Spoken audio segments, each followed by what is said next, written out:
আমরা the similar soul নিয়ে চলে এসেছি তোমাদের জন্য একটা নতুন ভিডিও।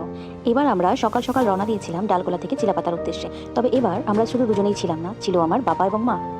ডালগোলা থেকে শিলিগুড়ি যাওয়ার পরে শিলিগুড়ি থেকে আমরা রওনা দিলাম বৈকুণ্ঠপুর ফরেস্টের পাশ দিয়ে তিস্তা ক্যানেল পার করে চিলাপাতার উদ্দেশ্যে। পরন্ত বিকেলে চিলাপাতা পৌঁছে আমরা প্রথমেই যেখানে গেলাম সেটা হলো আমাদের রিসর্টে, যেটার নাম হলো চিলাপাতা জঙ্গল রিসর্ট। ডিটেলস আমি ক্যাপশনে দিয়ে দিচ্ছি, তবে তোমরা যারা চিলাপাতা দেখবে মনে করবে অবশ্যই তোমরা ওখানে ভিজিট করো এবং ওখানে থেকো। যারা প্রকৃতিপ্রেমী রয়েছে তাদের জন্য জায়গাটি একদম আদর্শ জায়গা।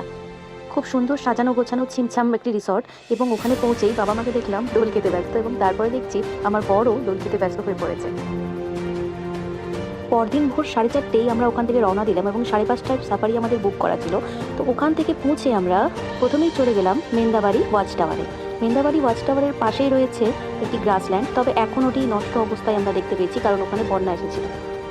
ঠিক এরপরেই আমরা দেখতে পেলাম দুটি কুনকি হাতিকে, এবং তারপরেই রাস্তার ধারে দেখলাম আমরা গজরাজকে, তবে মুহূর্তের মধ্যেই সে জঙ্গলে মিলিয়ে গেল।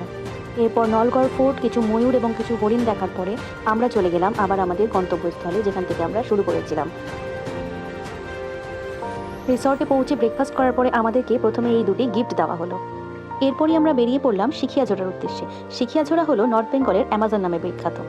তবে সিখিয়াঝোড়ার ভেতরের গা ছমছম পরিবেশ আমরা পরের ভিডিওতে দেখাবো। এখন এ পর্যন্তই, টাটা।